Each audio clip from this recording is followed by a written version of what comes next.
Hello everyone.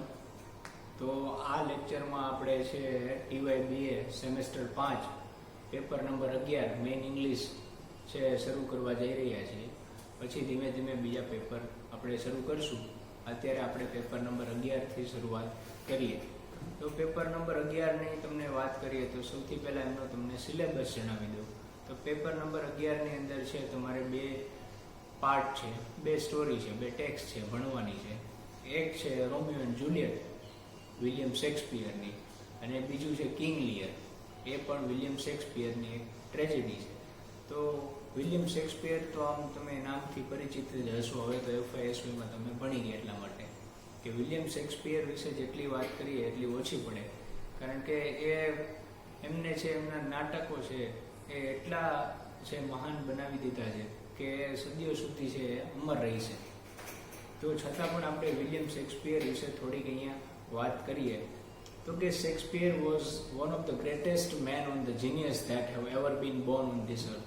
તો અમુક તો બીજા ક્રિટિક અથવા રાઇટર એમના વિશે બહુ સરસ કીધેલું છે કે વિલિયમ શેક્સપિયર છે એ ગ્રેટેસ્ટ મેન ઓફ જીનિયસ છે, કે એમની પાસે જે કેરેક્ટરાઇઝેશન કરવાની જે સ્કિલ છે એ બહુ ઉમદા પ્રકારની છે, એ જીનિયસ માનવામાં આવે છે એમને. અને his tragic or comic play have been universally recognized. અને એમને જે ટ્રેજિક એના જે પ્લે છે, ટ્રેજેડી હોય અથવા તેની કોમેડી હોય, જે યુનિવર્સલી રિકોગ્નાઇઝ હોય, કે જે બધા ઓલ ઓવર વર્લ્ડમાં બધા એમના વિશે માહિતગાર હોય, બધા એમને જાણતા જ હોય છે. અને his tragedy deal with the great tragic heroes and protagonist, કે એમના જે પ્રોટોગોનિસ્ટ એટલે જે હીરો હોય, પછી એના જે ટ્રેજેડી જે થતી હોય એમની સાથે જે ઘટનાઓ બનતી હોય એ કેવી હોય તો કે વર્લ્ડ ફેમસ કરી દીધી હોય એમના બુક દ્વારા. એટલા માટે વિલિયમ શેક્સપિયરને છે સદીઓ સુધી માણસો યાદ રાખે છે, અને હજી આપણે પણ એમને ભણીએ છીએ. અને બીજું એના એક ક્રિટિક છે લોન્જાઇનસ, જે એમના વિશે કહે છે, ક્રિટિક નેમ લોન્જાઇનસ એમના વિશે કહે છે કે in the respect of characterization Shakespeare surprises all his rivals. કે જો તમે in the respect of characterization, જો તમે કેરેક્ટરાઇઝેશનની વાત કરીએ વિલિયમ શેક્સપિયર વિશે, તો કે એમને એમના જે કન્ટેમ્પરરી, એમના જે સમકાલીન હતા એ બધાને પાછળ રાખી દીધા. એમના એક સમકાલીન હતા ક્રિસ્ટોફર માર્લો, એમને પણ એમને પાછળ રાખી દીધા. અને આર્ટ ઓફ કેરેક્ટરાઇઝેશન એટલું સરસ કરવામાં જો આવે છે આપણને એમની બુકમાં, કે આપણને એમ થાય કે કોઈ કેરેક્ટર છે આપણી સામે લાઈવ છે, એમને ઊભું કરી દીધેલું હોય. અને બીજું તો વિલિયમ શેક્સપિયરના જે આ છે રોમિયો એન્ડ જુલિયટ, તો આ તમે અવારનવાર રોમિયો એન્ડ જુલિયટ છે પિક્ચરમાં અથવા તો કોઈ ના કોઈ જગ્યાએ નામ છે સાંભળેલું હશે. તો ખરેખર આ રોમિયો એન્ડ જુલિયટ છે શું, તો એમના વિશે માહિતી મેળવીએ કે રોમિયો એન્ડ જુલિયટ છે ખરેખર એક ટ્રેજેડી છે, એક સ્ટાર ક્રોસ લવરની ટ્રેજેડી છે. અને વિલિયમ શેક્સપિયરે છે એમને બહુ સરસ રીતના ડેપિક્ટ કરીને આપણી સામે રજૂ કર્યું છે, બતાવ્યું છે. તો એમાં અલગ અલગ પ્રકારે તમને છે ક્વેશ્ચન પૂછાઈ શકે લોંગ ક્વેશ્ચનમાં, જેમ કે discuss Romeo and Juliet is a Shakespearean tragedy, અથવા તો discuss Romeo and Juliet is a tragedy of the star cross lover, અથવા તો તમને એવું પણ પૂછાય કે discuss the theme of haste in Romeo and Juliet, અથવા તો તમને એવું પણ પૂછાય કે draw the character sketch of રોમિયોનું કેરેક્ટર સ્કેચ છે તમને પૂછે, અથવા તો જુલિયટનું કેરેક્ટર સ્કેચ પૂછે, અથવા તો જે એમનું વર્લ્ડ ફેમસ બાલ્કની સીન છે એ પણ પૂછે. પછી જે એમના ફ્રેન્ડ છે વિલિયમ શેક્સપિયરના, એના વિશે પણ પૂછે. છતાં હું તમને આના વિશે વધારે આપણે માહિતી છે એ મેળવશું. તો વિલિયમ શેક્સપિયર છે એ બહુ સારા એવા રાઇટર છે, એ આપણે બધા જાણીએ છીએ. તો આપણે હવે પહેલો જ સીધો ક્વેશ્ચન છે રોમિયો એન્ડ જુલિયટ, એના વિશે થોડી ચર્ચા કરશું. પછી તમને એના જે કેરેક્ટર છે એમના કેરેક્ટર વિશેની પણ માહિતી આપી દઈશ આગલા વિડીયોમાં. અત્યારે તો તમને ખાલી એમની બેઝિક માહિતી છે આપી દઈએ કે રોમિયો એન્ડ જુલિયટ વિશે ખરેખર શું રહેલું છે. તો કે Romeo and Juliet is one of the popular tragedies by William Shakespeare. કે રોમિયો એન્ડ જુલિયટ છે one of the popular tragedy છે, અને આ જો એક પ્રકારની ટ્રેજેડી છે, એટલે આનો ટ્રેજેડી એટલે જેનો અંત છે દુઃખદ હોય, એને તમે ટ્રેજેડી કહી શકો. અને વિલિયમ શેક્સપિયરની છે આ પોપ્યુલર ટ્રેજેડી છે. And it was written in 1590. Usually the tragedy of the Shakespeare's are the concerned with the one hero or protagonist or two characters. કે યુઝ્યુઅલી જે તમે વિલિયમ શેક્સપિયરની જે સ્ટોરી જુઓ તો એ કેવી હોય તો કે એની અંદર છે તમને કેરેક્ટર રહેલા પ્રોટોગોનિસ્ટ, જે મેઇન એક પ્રોટોગોનિસ્ટ એટલે આપણો હીરો રહેલો હોય, પછી એના અલગ અલગ તમને એડવેન્ચર એના અલગ અલગ સીન બતાવે જેનાથી તમે આપણે એ સ્ટોરી સાથે વધારે કન્સર્ન વધારે કનેક્ટ થઈ જતા હોય. And the tragedy of the Romeo and Juliet is the story of two star-crossed lovers. And Romeo and Juliet, it can be compared to the another tragedy of the William Shakespeare by Antinomy and the Cleopatra. અને William શેક્સપિયરની જે આ star cross લવરની tragedy શા માટે કહે છે તો કે star cross lover તો એક તો એમને એટલા માટે કહે છે કે આ બંને છે અલગ અલગ ફેમિલીથી બિલોંગ કરતા હોય છે.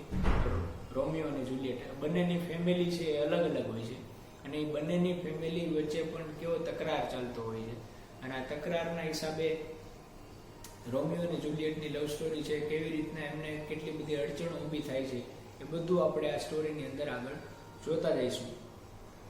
Romeo and Juliet is a tragedy of the two love and therefore both Romeo and Juliet are equally important character. અને જો આ છે ખરેખર ટ્રેજેડી છે પણ આની અંદર આપણે જોઈએ તો આ બંને કેરેક્ટર છે ને એ પ્રોમિનેન્ટ અગત્યના છે, સૌથી અગત્યના છે રોમિયો એન્ડ જુલિયટ કારણ કે એના ઉપરથી તો આપણી બુકનું નામ રહેલું છે.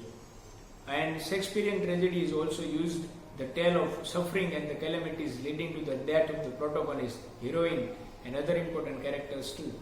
કે તમે વિલિયમ શેક્સપિયરની જેટલી પણ ટ્રેજેડી જોશો તો એ ટ્રેજેડીની અંદર તમને જોવા મળશે કે એનો અંત હોય બહુ દુઃખદ હોય ને એને જે થ્રુ આઉટ ધ સ્ટોરી જે હીરો હોય પ્રોટોગોનિસ્ટ હોય સફર કરતો હોય કોઈના કોઈ વસ્તુથી છે એ તમને પીડાતો છે જોવા મળતો હોય અને એનું જે એન્ડ હોય કેવો હોય તો દુઃખદ આવે ને છેલ્લે એની જે કેલેમિટી એવા સંજોગો ઊભા થાય કે જે હીરોની પ્રોટોગોનિસ્ટની છે ડેથ થઈ જાય એમનું છે મૃત્યુ પામે છે.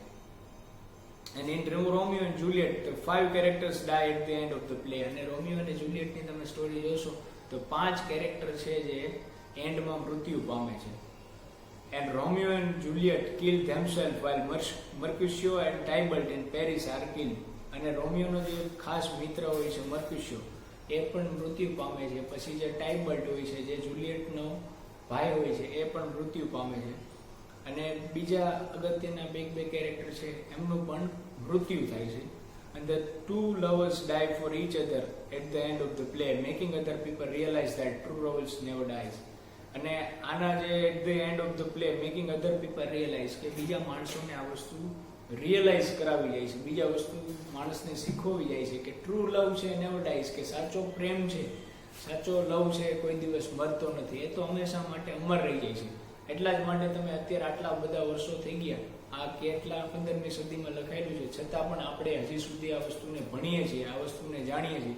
શેના લીધે? કારણ કે આની અંદર વિલિયમ શેક્સપિયરે એવા એલિમેન્ટ એડ કર્યા છે જેનાથી આ બુક છે એ વધારે જીવંત લાગે અને આ સદીઓ સુધી છે આ લવ સ્ટોરી છે એ અમર રહે. અને in the Shakespearean tragedy there is a tragic flaw. It's called Hamartia in the protagonist, and he has certain tragic flaw that cause the tragedy in his life. કે એની લાઈફમાં છે હેમાર્શિયા એટલે એવી ઘટનાઓ બનતી જતી હોય કે જેના લીધે હીરો છે મૃત્યુ પામે અથવા તો હીરોને છે એના એક્શન છે એના મૃત્યુ તરફ લઈ જાય. એવો એમનો ટ્રેજિક ફ્લો છે વિલિયમ શેક્સપિયર છે એની ટ્રેજેડીની અંદર બતાવતા જોવા મળે છે. For example, Hamlet is a man of the expressive thinking and he delay in the talking decisions which proves are quite fatal for him and also other characters. કે તમે બધા એની જે ચાર મેઇન ટ્રેજેડી છે એની વાત કરીએ, જેમ કે રોમિયો જુલિયટ એમાંની એક છે, ઓથેલો છે, મેકબેથ છે, કિંગ લિયર છે, તો આ બધાની અંદર જે એના મેઇન હીરો મેઇન પ્રોટોગોનિસ્ટ છે એને ટ્રેજિક ફ્લો એ હેમાર્શિયા એ શું જોવા મળે છે તો કે એવા કયા એક્શન છે કે જેના લીધે એમને મૃત્યુ સુધી એ લઈ જાય છે. તો એ એક્શન છે William Shakespeare through out the play છે એમના સફર જે કરતા હોય છે એ બતાવતા જ રહેતા હોય છે. And other he delays the taking a decision which proves a quite fatal. અને એ છે ડિસિઝન લેવામાં બહુ ડિલે કરતા હોય છે એટલા માટે પણ ઘણી વખત છે એમનો મૃત્યુ તરફ એ વસ્તુ એમને લઈ જતી હોય છે. And Othello has a tragic flaw of the jealousy. Macbeth is over ambitious and Brutus in the Julius Caesar. તો જો અહીંયા આ બધી એમની વાત કરી છે એમની જે ટ્રેજેડી છે તો કે તમને ખબર હશે ઓથેલો ઉપરથી તો એક મૂવી પણ બનેલું છે ઓમકારા. પછી મેકબેથ છે, મેકબેથ અને લેડી મેકબેથ. મેકબેથ છે કેવો હતો તો કે ઓવર એમ્બિશિયસ હતો. તમે એનું મેકબેથ વાંચશો ને તો એ બહુ સરસ રીતના છે મૂવીની જેવી છે બનાવેલી છે, જેમ રોમિયો એન્ડ જુલિયટ બનાવેલી છે. કે મેકબેથ અને લેડી મેકબેથ આ બંને, મેકબેથ છે એક નાના પરગાણાનો રાજા હોય છે અને બહુ ઓવર એમ્બિશિયસ હોય છે, એને બધી વસ્તુ બહુ હાસિલ કરી લેવાની હોય છે. એટલા માટે છે પોતાના જે રાજા હોય એનું ખૂન કરી નાખે છે અને પછી ધીમે ધીમે એને જે ટ્રેજિક ફ્લોનો સામનો કરવો પડે છે એના હિસાબે એમને પણ મૃત્યુ તરફ એમને પણ લઈ જાય છે.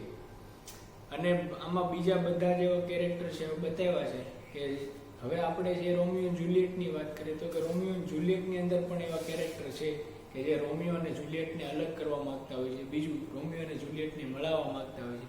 પણ એ બંનેની જે કિસ્મત છે એ બંનેનો ટ્રેજિક ફ્લો છે વિલિયમ શેક્સપિયરે બહુ સરસ લખેલું છે. એટલા જ માટે વિલિયમ શેક્સપિયર છે આર્ટ ઓફ કેરેક્ટરાઇઝેશનમાં છે એમની સાથે કોઈ નહીં આવે. કદાચ એમના છે જેટલા સમકાલીન હતા એમના વિશે આપણે બહુ ઓછી માહિતી હશે, પણ જે વિલિયમ શેક્સપિયરની બુક છે એમને કોઈ ક્રિટિસાઇઝ કરે તો એ ક્રિટિસાઇઝ પણ એટલી સારી રીતના નહીં કરી શકે, કારણ કે એટલું એનું નાટક છે, પ્લે છે, એટલું પરફેક્ટ લખાયેલું હોય કે William Shakespeare most of the time છે unity of time, place and એક્શનનું છે ધ્યાન રાખતા હોય છે કે યુનિટી ઓફ ટાઈમ, પ્લેસ અને એક્શન એ બધું સારી રીતના છે વર્ણવવામાં આવતું. અને વિલિયમ શેક્સપિયર પોતાનું ખુદનું ગ્લોબ થિયેટર ચલાવતા હતા. ગ્લોબ થિયેટરની અંદર છે નાટકો અને એવું ભજવવામાં આવતું હતું અને માણસોને છે ઓડિયન્સને છે એન્ટરટેન કરવામાં આવતી હતી.